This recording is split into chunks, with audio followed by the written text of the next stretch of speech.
नमस्कार मंडळी, लक्ष्मीच्या पावलांनी या मालिकेच्या आजच्या महा एपिसोड मध्ये आपण बघणार आहोत. कला सरोजला म्हणते की सॉरी मॅडम, परंतु मला तुमची अजिबात अट मान्य नाहीये, कारण या घरात राहण्यासाठी मी माझ्या घरच्यांना कधीच अंतर देऊ शकत नाही. असं म्हणून आता कला काजूला घेऊन घरातून निघालेली असते. परंतु घराच्या बाहेर पाऊल ठेवताना तिला बाबांचा शब्द आठवतो की कले, तुझी हार म्हणजे माझी हार असेल. कला पुन्हा डोळे पुसते आणि म्हणते की नाही बाबा, मी तुमच्या संस्काराची हार कधीच होऊ देणार नाही. कला आता सरोज समोर येते आणि सरोजला म्हणते की मला अट मान्य आहे तुमची. कला खाली बसते आणि हात जोडून म्हणत असते की माझी फक्त तुम्हाला एक रिक्वेस्ट आहे की मला एकदा माझ्या माहेरी जाऊ द्या. त्यांना फक्त एकदा डोळे भरून बघू द्या. फक्त माझी एवढी अट मान्य करा. तेव्हा आबा म्हणतात की आम्हाला तुझी अट मान्य आहे. सरोज म्हणते की आबा, अहो हे काय चाललंय? आबा म्हणतात की अगं, सगळं विधीनुसारच चाललंय आणि ही सुद्धा एक रीतच आहे. नव्या नवरीला पाठ परतवणीसाठी आपण पाठवतो की तिच्या माहेरी. आपले इथले विधी झाले की कला मग माहेरी जाऊ शकते. हे ऐकून कलाला खूप आनंद होतो. कला आबांना थँक्यू म्हणते, परंतु सरोजचा मात्र चांगलाच जळफळाट झालेला असतो. तर इकडे संगीता कलाचे कपडे, कलाच्या वस्तू घेऊन रडत असते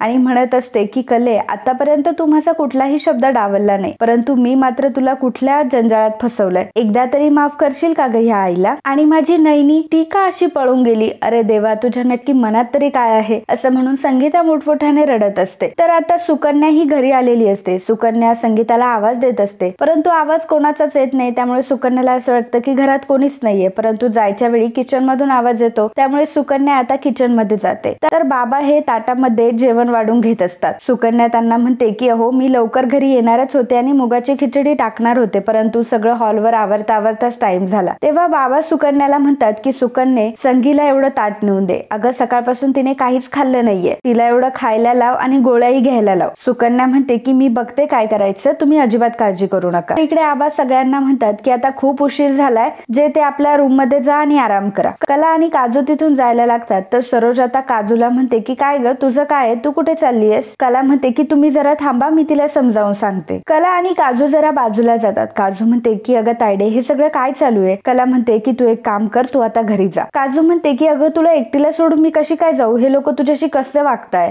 तू एक काम कर, तू आपल्या घरी चल. तर कला म्हणते की नाही काजू, आता इथून पुढे हेच माझं घर आहे. काजू म्हणत असते की तुझ्या ह्या वागण्याचा ना मला खूप राग येतो. अगं, एकदा तरी विचार कर की या घरात या लोकांसोबत तू कशी राहणार आहेस? कला म्हणत असते की आता काहीही असलं तरी मला इथेच राहायचंय आता. काजू म्हणत असते की ठीक आहे, मग मी सुद्धा इथेच राहील. मी तुला एकटीला सोडून कुठेही जाऊ देणार नाही. कला काजूला म्हणते की हे बघ काजू, घरी आई बाबा एकटेच आहे आणि तुला आता त्यांची काळजी घ्यायची आहे आणि इथे जे काही झालं त्यातलं तू काहीच आई बाबांना सांगणार नाहीयेस. त्यांना असं सांग की सगळे इथे खूप आनंदात आहे. तर आता काजू म्हणते की ठीक आहे. काजू कलाला मिठी मारते आणि काजू रडत असते आणि कलाला म्हणते की तायडे, मला एकदा गुंड्या म्हण ना ग. तेव्हा कला काजूच्या तोंडावरनं हात फिरवते आणि म्हणते की नीट राहा माझा गुंड्या. कला आणि काजूच्या स्टाईल मध्ये आता बाय बोलत काजू तिथून निघून गेलेली असते. अद्वैतचे वडील मात्र हे सर्व मागून ऐकत असतात आणि मनात म्हणत असतात किती गुणी मुलगी आहे ही आणि किती नशीबवाने मी की मला अशी सून भेटली आहे. तरी सुकन्या दोघंही संगीताला आवाज देत असतात. संगीता दरवाजा बंद करून बसलेली असते. दोघंही खूप घाबरतात. संगीताला जोरजोरात आवाज देत असतात. संगीता आता दरवाजा उघडते. संगीता खूप रडत असते. बाबा म्हणतात की संगीता, अगं काय हाल करून घेतलेत स्वतःचे. बाबा आता स्वतःच्या हाताने संगीताला भरवत असतात.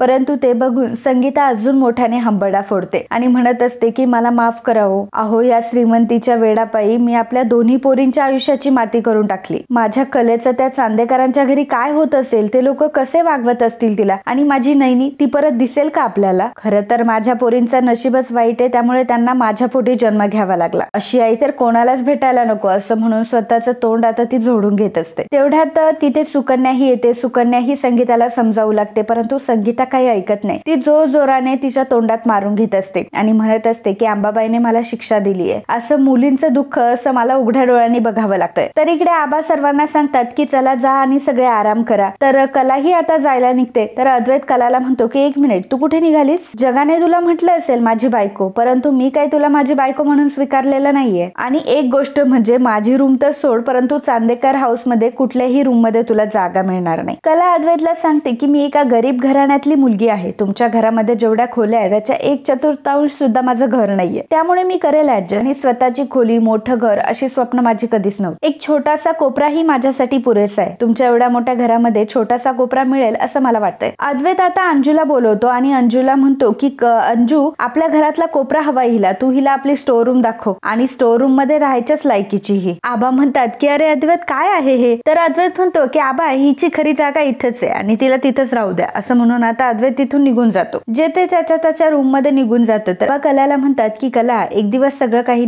नीट होईल. आज या घरामध्ये तुला कोणी जागा देत नाहीये, परंतु या घरात तू तुझं स्थान नक्कीच मिळवशील. आणि मग कला आता अंजू सोबत स्टोर रूम कडे जाते. इकडे काजू ही घरी आलेली असते. काजूला घरी आलेलं पाहून संगीता म्हणते की अगं तू इथे कशी काय आली आणि काय झालं चांदेकरांच्या घरी. परंतु काजूला कलाने जे काही सांगितलेलं असतं त्यानुसार कला म्हणते की काय आई, तू पण आल्या सुरू झालीस. अगं तुला माहितीये ना आपली ताई कशी आहे, जिथे जाईल तिथे ती विनरच असते आणि तिने त्या चांदेकरांना अगदी व्यवस्थित मॅनेज केलंय. म्हणजे आम्ही गेलो तेव्हा थोडीशी चिकचिक झाली, परंतु नंतर सगळ्यांनी ऐकून घेतलं. अंजू इकडे कलाला घेऊन स्टोर रूम मध्ये आलेली असते. अंजू कलाला म्हणत असते की खरंच तुम्ही इथे राहणार आहात. तर कला म्हणत असते की हो अंजू, तुम्हाला फक्त ना एक झाडू आणि फडका आणून दे. तर अंजू म्हणत असते की हो मी करते ना. तेव्हा कला म्हणते की नाही तुम्हाला फक्त आणून दे, मी करते माझं. इकडे संगीता काजूला विचारत असते की जर सगळं ठीक आहे तर तू कशाला अशी अचानक निघून आली आहे. तर बाबा म्हणत असतात की अगं सगळं काही ठीक झालं असं म्हणून आली असेल. संगीता म्हणते की पण तिकडे तिला तिची गरज लागणार होती ना, कशाला निघून आलीस तू, पाठ राखीन म्हणून तुला पाठवलं होतं ना. तर काजू म्हणत असते की आता सगळं काही तिकडे चांगलं होतं म्हणून मी आले निघून, आणि आता तुम्ही मला सारखं तेच काय विचारताय. थोडीफार चिकचिक झाली, परंतु आता सगळ्यांनी समजून घेतलं. आणि तुम्हाला आपली कलाताई माहिती आहे ना कशी आहे, तिचा स्वभाव एवढा सॉलिड आहे की सगळ्यांना तिने खुश करून टाकलं. आता थोड्याच दिवसात चांदेकर हाऊसला कलाताईचं घर ओळखलं जाईल, हे बघाच तुम्ही. आता मी जर त्या चांदेकर हाऊस मध्ये राहिले असते आणि जर कलाताईला कोणी बोललं असतं तर मग मी माझ्या गोलू स्टाईल मध्ये त्याला समजावलं असतं, मग तुम्हाला आवडलं असतं का ते, आणि म्हणून मी इकडे आले. तर बाबा काजूला म्हणतात की काजू, तू काय जे गोल करून सांगतेस ना ते मला काही समजून नाही राहिलं, नीट सांग बरं. काजू म्हणते की अहो बाबा काय बोलताय तुम्ही, अहो तुम्हाला सांगितलं ना आपल्या कलाताईचं चांदेकर हाऊस मध्ये अगदी थाटामाटात स्वागत झालं आणि थाटामाटात गृहप्रवेश देखील. आणि मग दाजीच्या काकींनी छान हळदी कुंकू लावून स्वागत केलं. ते कुंकवाच्या पाण्याचं ताट भरून ठेवलं होतं. मग आपल्या तायडीने त्याच्यात पाय बुडवले आणि मस्त अशी लक्ष्मीच्या पावलांनी ती घरामध्ये गेली. आणि हे बघून ते आबा काय म्हणाले माहितीये का, आता माझ्या घरात माझी नाचसून आली आहे आणि तेही लक्ष्मीच्या पावलांनी. हे ऐकून संगीताला प्रचंड आनंद होतो. संगीता म्हणत असते की काजू, हे सगळं तू जे बोलतीयस ते जर खरं असेल ना तर आंबाबाईच पावली म्हणायची. काजू संगीताच्या गळ्यात पडते आणि म्हणते की अजिबात काळजी करू नको, आपली ताई तिकडे खूप खुश आहे. हे सगळं सांगत असताना तिच्याही डोळ्यात पाणी येत असतं, कारण कलाची खरी परिस्थिती ती बघून आलेली असते. काजू आता सगळ्यांना म्हणते की मला सकाळपासून काम करून खूप कंटाळा आलाय आणि आता मला ह्या ड्रेसमध्ये पण खूप कसतरी होतंय, चल मी आता आराम करायला जाते. इकडे रोहिणी ही तिच्या रूम मध्ये आलेली असते आणि म्हणत असते की अरे वा, काय मज्जा आली आज, आणि काय लग्न झालंय, लग्न नाही तमाशा. कितीतरी दिवस झाला असा तमाशाच झाला नव्हता घरामध्ये. फक्त एक गोष्ट मिसिंग होती, ती म्हणजे राहुल इथे का नव्हता आला, त्याला अपडेट तर द्यायलाच हवे. रोहिणी लगेचच राहुलला कॉल करते. तेव्हा राहुल आणि नैना दोघंही झोपलेले असतात. राहुल नैनाच्या जरा बाजूला येतो आणि त्याच्या आईचा कॉल घेतो. रोहिणी राहुलला म्हणते की काय रे, जयपूरला गेला आणि जयपूरचाच झाला, काही कॉल नाही, मेसेज नाही. बरं आज तुला माहितीये का काय धमाल झाली, आज अद्वैतच्या लग्नात खूप जास्त धमाल झाली आहे. नैना खरे तिच्या लग्नातून पळून गेलीये आणि अशा काही गोष्टी झाल्या ना की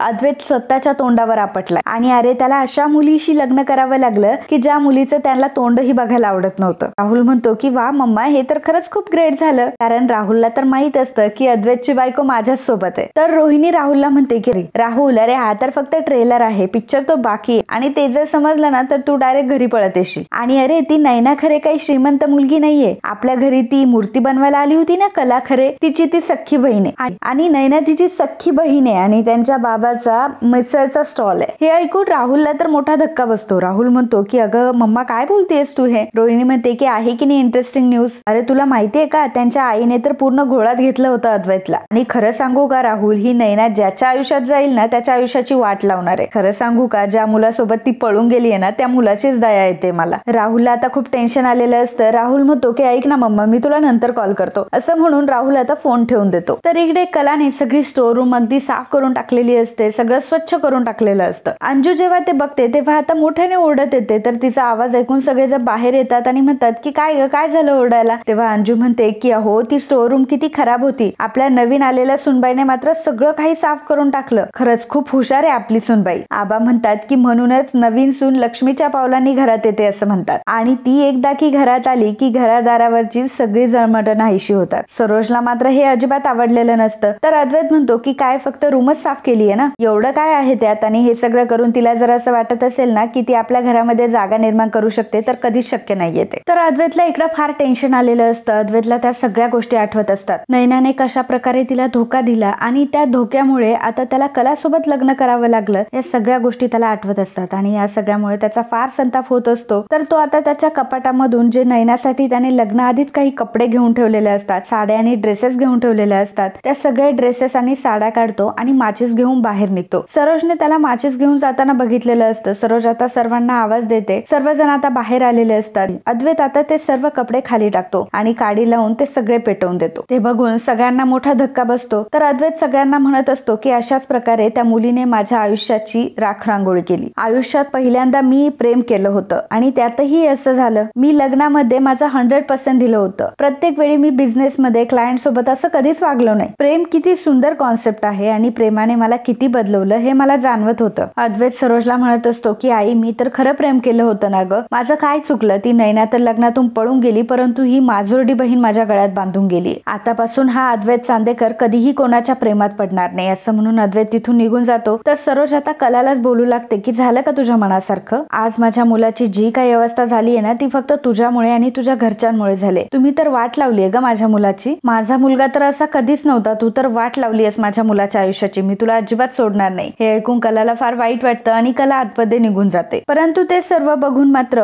रोहिणीला खूप आनंद झालेला असतो. तर इकडे नैना सकाळी सकाळी झोपेतून उठलेली असते आणि राहुल तिच्या जवळ नसतो. त्यामुळे ती घाबरते आणि इकडे तिकडे त्याला शोधू लागते आणि विचार करते की कुठे गेला असेल हा, मला सोडून तर गेला नसेल ना त्याच्या घरी. तितक्यातच राहुल तिथे येतो. नैना राहुलला म्हणते की राहुल कुठे गेला होतास तू? मला वाटलं की मला सोडून गेलास. राहुल म्हणतो की अगं आता तर आपण जोडलं गेलोय ना आणि आपण तर कोणालाच घाबरत नाही आणि एकमेकांना सगळं काही शेअर करतो ना, मग तू कशाला एवढी घाबरलीस? राहुल आता मुद्दाम हे सर्व बोलत असतो कारण नैना गरीब आहे हे त्याला समजलेलं असतं. नैना म्हणत असते की अरे तू माझ्या बाजूला नव्हतास ना, म्हणून मला भीती वाटली, म्हणून मी विचारलं तुला. पुन्हा परत असं न सांगता जाऊ नकोस, आय लव्ह यू असं म्हणून आता ती राहुलला मिठी मारते. राहुल नैनाला विचारतो की नैना तुझं घरच्यांशी काही बोलणं झालं का? म्हणजे काल तिथे काही घडलं तुला कळलं? तेव्हा नैना म्हणते की नाही ना, एकतर माझा फोन बंद पडला आणि चार्जर सुद्धा मी घरीच विसरले. राहुल मात्र मनामध्ये म्हणत असतो की नैना तू मला फसवलेस, आता मी तुला असं नाही सोडणार. इकडे बाबा संगीताला म्हणत असतात की संगीता अगं थोडंसं खाऊन घे, परंतु संगीता काही खात नसते. तेव्हा सुकन्या नाश्ता घेऊन येते आणि संगीताला जबरदस्तीने खायला सांगते. तर इकडे कला झोपलेली असते आणि कला जोरात आई असं ओरडते तर संगीताला आता जोराचा ठसका जातो. बाबा म्हणतात की काय झालं ग संगे? तेव्हा संगीता म्हणते की हो कोणीतरी मला हाक मारली असं मला वाटलं. मला खूप टेन्शन येते. माझी कली तिकडे काय राहत असेल, कशी राहत असेल, तिला सगळे लोक कसे वागवत असतील, मला प्रचंड टेन्शन येते. तर इकडे सुद्धा कला घरच्यांचीच काळजी करत असते आणि देवी आईकडे सगळ्यांच्या सुखासाठी प्रार्थना करत असते. तर मित्रांनो आजचा हा भाग इथेच संपतो. पुढील भागात आपल्याला बघायला मिळणार आहे. आबा कलाला म्हणत असतात की पोरी तुझ्या मनातलं समजून घ्यायला मी आहे, पण प्रत्येक वेळेला मी तुझ्या सोबत असेल असं नाहीये. ही लढाई तुझी एकटीची आहे आणि आता या घरातली विस्कटलेली घडी तुलाच नीट बसवायची आहे. तर कला आता घरातून गेलेली असते. तेव्हा अद्वैत विचारतो की कुठे गेली ती मुलगी? तेव्हा रोहिणी म्हणते की मी तर घरात तिला सगळीकडे शोधलं परंतु ती कुठेच नाहीये. तेव्हा